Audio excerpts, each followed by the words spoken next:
baseball, softball, and roller derby. Those are 3 sports we've got here in the Akron area, and we'll learn more about them next on NewsNite.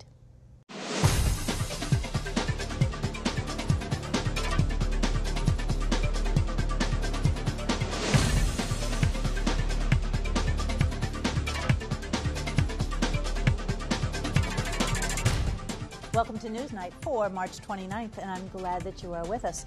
We planned this program to spotlight 3 of the area sports teams: the Rubber City Rollergirls, the Akron Racers, and first, the Akron Aeros. Last October, we had a chance to sit down with Ken Babby, who is the new owner of the Akron Aeros, which is the AA affiliate of the Cleveland Indians. One of the first things that Ken did when he bought the team was to bring home to Akron Jim Pfander, a Hoban High School grad, and his new general manager. And Jim joins us now to talk about the upcoming season. Jim, welcome. Thank you very much. I'm thrilled to be here. It's great to be back home here in Akron. So, well, I wanted to ask you what it was like to be back home, and we're really, really happy to have you with us. Ken Babby, when he was here and he bought the team, he had some really big ideas for the Aeros. Your opening day is actually April 4th, and it's coming up. So what are some of the things that you have planned for this season? Well, we've got a lot of great and exciting things planned. I think one of the great things that Ken and the big ideas that he's kind of brought to the table, it's kind of now our job to implement those ideas. And a lot of it has to do with the great fan experience. What we want is from the moment the fans leave their car to the moment they come back to their car, just to have an outstanding time. I mean, we're obsessed with the fan experience, and so it really is by going to the ballpark, getting your $2 hot dog at the concession stand, watching some incredible entertainment, seeing sumo wrestling on the field, watching fireworks after the game. And, oh, by the way, I have no idea what the final score was. So, I mean, now I have to preface that because we've had some incredible teams in Akron over the last decade. We've won 4 championships. But, the Indians supply the players each year, so we never really know how the team's going to do. But it's been so exciting to see kind of the fun that happens and the joy in folks' eyes when they can have a great time for 3 hours, forget their problems, and come to the ballpark. Ken, like I said, bought the team in October, and you guys have been very busy getting ready for the season. Tell us about some of the things that you have been doing off-season to make this a memorable fan experience. Well, sure. One of the first things that we've done, I think the first things folks are going to notice this year, is the brand new video board. We have the largest video board in AA baseball. It's the 5th largest in all of minor league baseball, and something that Akron should really be proud of. Folks have been working around the clock to get everything installed and ready for opening day. How close are you to being ready? Oh, gosh, we're not there yet, but we're glad it's not April 4th yet. So, but it's exciting. And there's a lot that we're going to be able to add to the experience. It starts from, again, like we said, from the first time the fans walk through the doors to just a great experience. So it's from the video board, it's from the promotions. We have 71 home games, and so each night there'll be a different promotion at the ballpark. So we're shooting fireworks 20 times during the year. So what we want to do is have some great events for people to come out to. We do Thirsty Thursdays with dollar beers and dollar sodas. We do Celebrity Saturdays where we're doing a bobblehead giveaway for the first Saturday every Saturday, the first 1,000 fans, and then every Sunday's a family Sunday. So you can bring your family down to the ballpark, play catch on the field before it starts, and then run the bases after the game. So it's about that family experience at affordable prices. Our tickets are $5 and $9. We're really about providing those 3 hours of entertainment that you really can't get anywhere else. You listed some of the promotions, and the one that I was interested in was obviously the Monster hot dogs. And what is it that you guys are doing with garlic? Well, one of our promotions is Oh Halitosis. It's Salute to Bad Breath Day. Okay. And it's National Garlic Day. And what we're doing is all fans, when they come to the ballpark, they'll get a Tic Tac. So we want to start off with clean breath. But it's fun, and I think each night is a different experience, and the promotions that are centered around kind of having fun, and we're doing a favorite Northeast Ohio media bobblehead giveaway, so fans are going to have a chance to vote on their favorite TV sports personality, print sports personality and radio sports personality, and then they're going to vote, and then the winner, we're going to give away their bobbleheads. All of our promotions, we have these meetings every week, and we say, is this going to be fun? Are the fans going to like it? And that's how we decide on how we're going to construct the 71-game schedule. And we were able to bring back another Akron native, Christina Schisler. She went to Stowe High School. She's come back to help run our promotions department, and we're just thrilled. We've got a great staff. We've worked all off-season since October when the team was sold to build a great staff, and we're just thrilled to be able to give Akron, an incredible game experience for 71 nights. Well, and explain to our viewers, the fan experience is one thing from the fans' perspective. Sure. But what does it mean to the Aeros organization itself and to the players who are out there working hard to be the best they can be? Well, we're all about developing talent for the Cleveland Indians. So what we want is the players to leave our organization, go up to the major leagues, and be very successful. So we're about developing those players. So for the players, when they see the stands packed, when they see people excited coming to a ball game, rooting them on, I think it really helps them as they take their careers to the next level.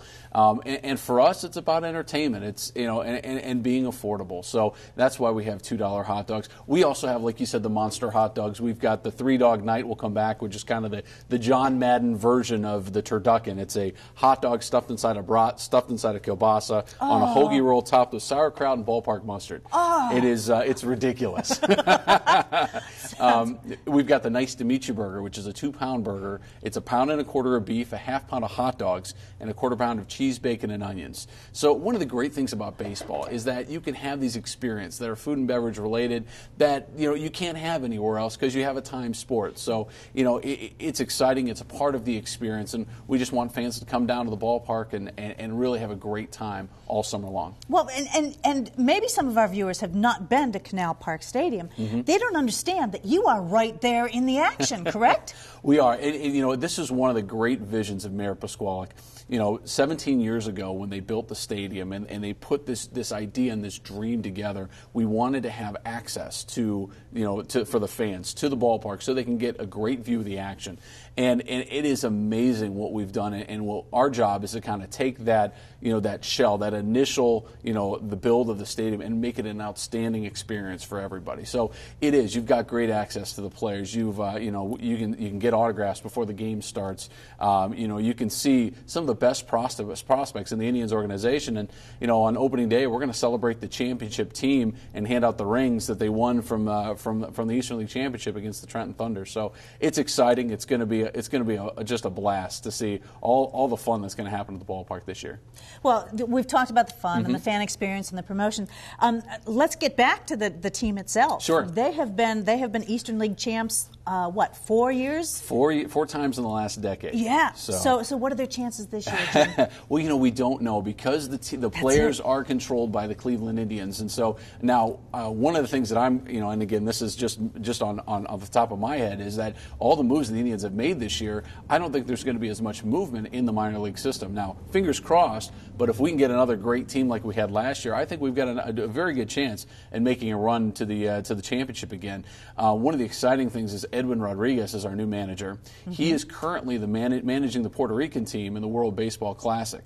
So, and he's in the championship game right now, and it's been so exciting to kind of watch him and lead that Puerto Rican team as they've gone all the way through the series, and they've played a lot of great baseball teams. And it'll be exciting to see what flair that he brings as our new skipper this year. Right.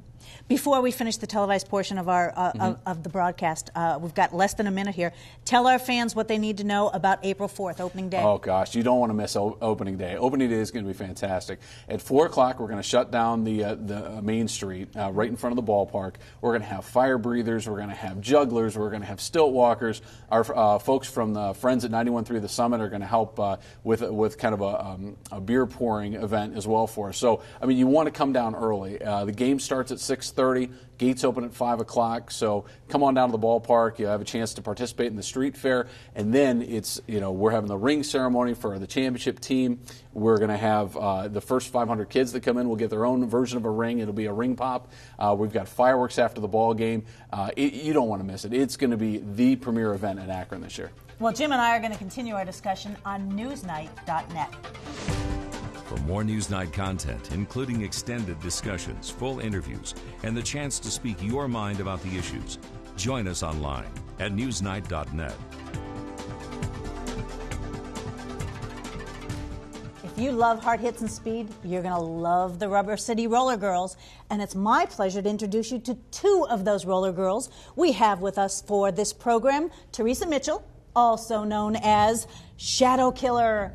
And we also have with us Christy Karns, also known as Thunder.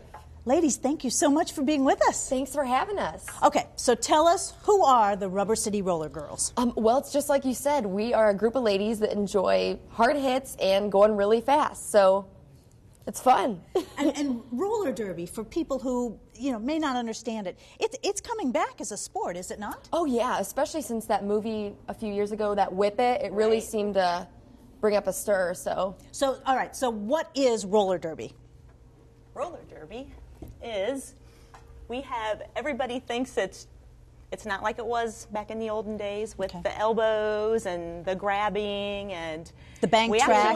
We actually have a big rule set, and there's a lot of rules involved, and everything now is hitting with your shoulders or hitting with your hips, and that's pretty much how you have to hit, and if not, you're in the penalty box. But it's the same as before. You've got what, 4 members on a team? It's 5 and 5. 5 and 5. Like a basketball, and there's 2 girls that stay behind from each team, 1 from each team. They're called the jammers, and it's a points game. You have to literally just get through the pack, basically, without getting destroyed. Right. And then if whoever jammer gets out first, they're the lead jammer, and the ref will go like this. And then they just keep scoring points on their second pass, and then you can just keep going. Until you get stopped? Yeah, well, no, not until you stop, until you want to call it. The jammer has the control, so she can go like this, and it literally calls the jam off. The lead jammer. Lead jammer is in control. Okay. But it's a points game. Right. Each jam lasts 2 minutes, so if she wants to call it off before that 2 minutes, there will be a ref on her the whole time, and he sees her do this hand signal, then he calls it off, and then the next group of girls goes out. And you do this on a track? Correct. Okay. It's all concrete. And now where do you have your roller derby bouts? At the John S. Knight Center.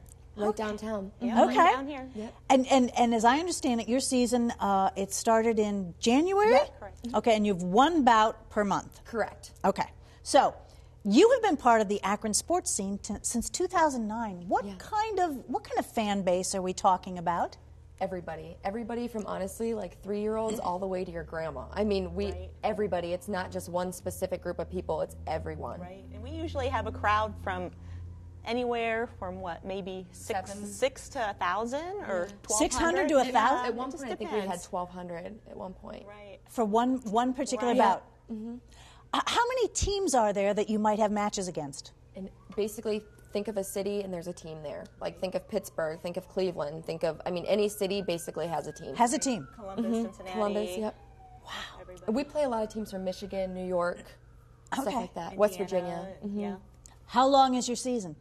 We start in January and we go all the way until May. This season. Right. Okay. Usually it's longer, but we travel too. We chose to do a winter season this year. Okay. Now, all right. Now I have to ask: how did the two of you ever get involved in roller derby? Christy, how did you get involved? Well, it actually all started out, when I was real little, I used to watch professional wrestling, and I honestly started researching it as I got older, and then... You wanted to be a wrestler? Yeah, I wanted to be a wrestler, and this was the closest thing that I found, actually, but it's real. It's not even fake, so it's completely different, and it's much harder than you would think. So I've been doing it ever since. I just seen a bumper sticker back in 2009, and here I am, 5 years later, yeah. Theresa, how about you? I speed skated as a child, a young child, many years ago, and I seen the derby was coming back. A few years back, I seen it, and I kept saying, "Oh, I'm going to do this. I'm going to do this," and I kept procrastinating. And I'm like, "I'm getting older. I'm getting older. I better check into it." And so I did, and I just got into it. And actually, I'm the oldest member on our team. Of the team. Yeah. How many members are there on the team? Actually, we have... It varies, but I think now we're about 30-some right now, probably. No, I don't think we have... Maybe 25-ish. Okay. We got a lot of new girls this year. Okay. And you have practices on a regular basis? Correct. Okay. Sunday, Tuesday, and Thursday are practices. Wow. Do you have to be a good skater? I mean, if Yeah. Yeah? Eventually, when you start Right. actually playing, you do. But when you first come into it, I mean, we'll kind of teach you the basics, Right. you know. And We then you'll have just get girls better. that have never even been on skates before. Really? Yes. And it is skates. It's not the inline. No, it's it's just like actually the these. rollers. Right. Why? You know what? I'm not sure. Just the sport, even back in the 70s. I mean, I know it's you know, it's been like a revolution type of thing, but they've still stuck with the quads. So I think you go faster, honestly. It's just me. Tell me about your names, okay? Because Christy, you are Shadow, right? Actually, this is Shadow. Oh, you're I'm Shadow? Thunder. Yeah. Okay, sorry. All right, but you're Shadow Kill Her. Right. As in Correct. Shadow Killer. Right, correct. So Theresa, how did you pick that name? I picked the name. I read a lot of mystery books and stuff, and I came up with, I wanted to be Shadow Hunter. Okay. And we already had a hunter on our team, so I kind of just ended up going with the killer. Shadow Killer. And correct. And the names are all part of the persona, right? Oh, yeah. Okay, now Christy, you're...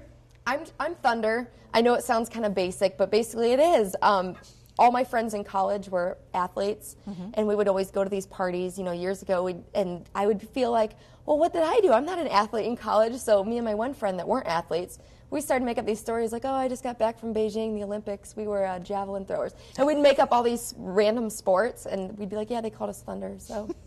You know, so it just stuck ever since. I needed a name like right now, and they're like, what do people call you? And I'm like, Thunder. So All right. worked out. You are in the midst of your 5th season. How successful are you at winning your bouts? Actually, we're undefeated at this Yes. moment. This season, really? yeah. So far. Okay, So and you have a match coming up, I think, in April, correct? Yeah, actually, we have one this weekend. Saturday. This coming weekend on Saturday. Okay, the end of March. Yep. But when's the next one in April? April 20th? I'm not sure. It's April 20th. I'd have to look.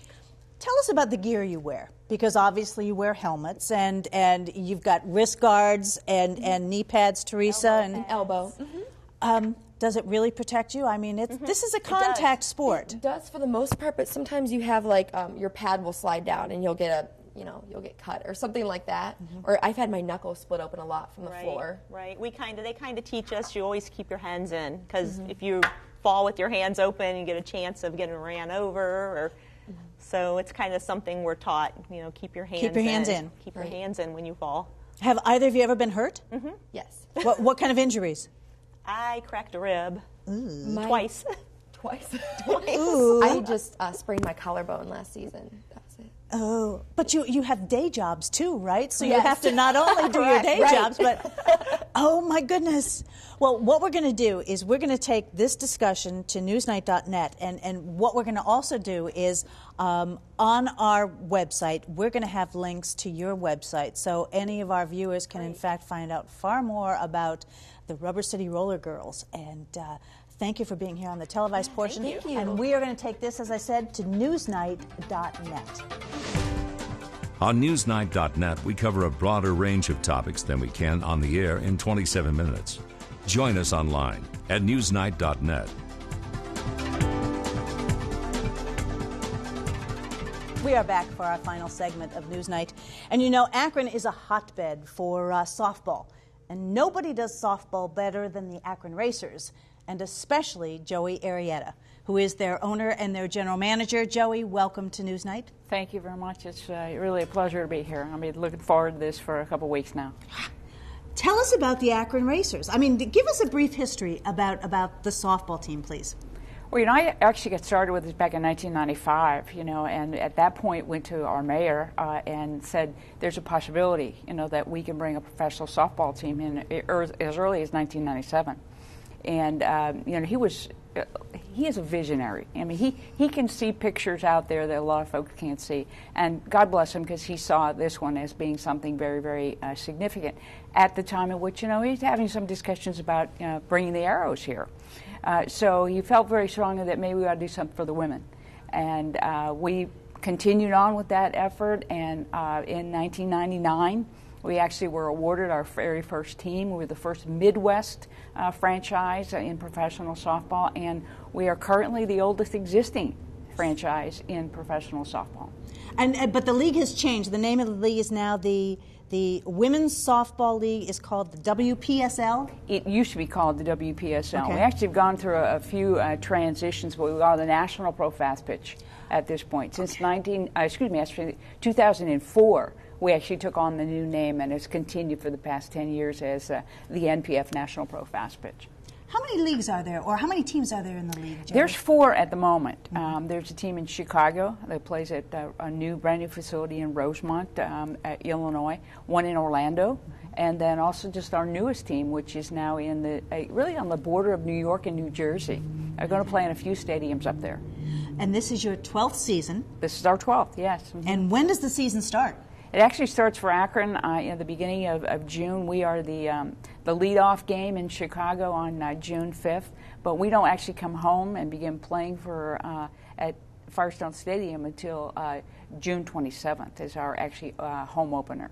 And how many games will you play at Firestone Stadium?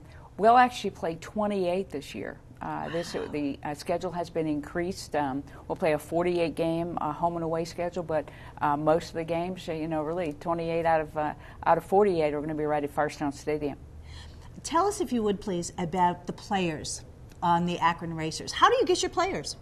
We get our players from a number of sources, for the most part from the colleges. I think if you watch the Women's College World Series, which has become just a huge event on national broadcasting across the country on various networks, but most of our players are coming out of the college ranks today. And we're coming up on April 1st is the senior draft, where the Akron Racers have the #1 pick in the draft this year. Do you know who you're going to pick? Yes, I do. That was revealed, to the league a few days ago, in preparation for the draft. But you can actually see the draft on the internet. We're broadcasting it on ESPN3, so you can actually see the broadcast going on as it's taking place from actually the Country Music Hall of Fame, which I'm pretty excited about in Nashville. Oh, how neat! I'm a huge country fan, and so I'm looking forward to kind of the production from that facility. Every year, do you draft your players, or do players stay with you from year to year? They do. We have returning players that will be returning to our team this year. Oddly enough, our team didn't do as well as we hoped last year. However, we claimed the defensive and offensive players of the year in Sam Martyr and Kelly Montalvo. This is the first time that a single team has won both of the major awards. So when you look down the road to the 2013 team, you got to be excited when you have those 2 young ladies coming back. Coming back, plus your draft choice. Plus our draft choices. Yes. We have 6 of the top 17 selections. So we stand to be in a position to really improve our team in all aspects. In looking at our pitching, our infield, and our outfield, I think we're going to get a bolster in all 3 categories, offensively and defensively. Can your players make a living playing softball? Not yet. Unfortunately, we have a $150,000 salary cap that is shared amongst 20 athletes. Most of our players are coaches and have other employment the other 9 months out of the year. They come here for Akron in June, July, and August, and many of them are coaches. Some of them are graduate students who are working on master's degrees at the moment, and many of them are still continuing to, their education overall. Sure. Your home field, as you said, it was Firestone Stadium. It's a fabulous venue, is it not? It's one of the finest. The ambiance that you get from Firestone Stadium, and here I go back to the mayor who committed a few $1 million, $3 to $4 million to actually renovate this historical facility.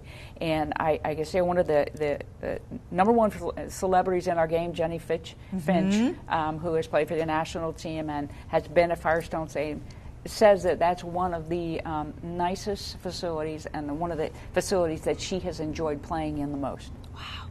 Well, we want to continue talking more about the team, but I don't want to miss our television audience's opportunity to talk about the foundation, because that's near and dear to your heart. So the Akron Racers has a foundation. Why do you have a foundation? Well, the foundation is geared toward our amateur players. I'm very much into the development of athletes, young women, the way they perceive themselves, the proud to be me kind of philosophy, and I think sports is a great way to make that opportunity grow within these young ladies.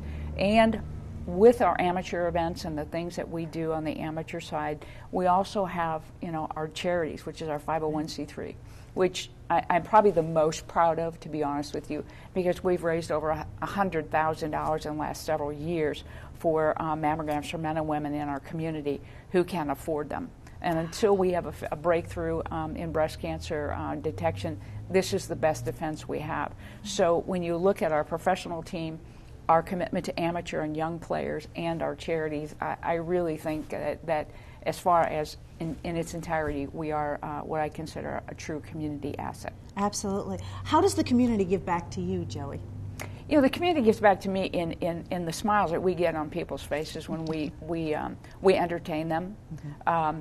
When you get a thank you from one of our military folks who says thank you for allowing us to come to the game and celebrating,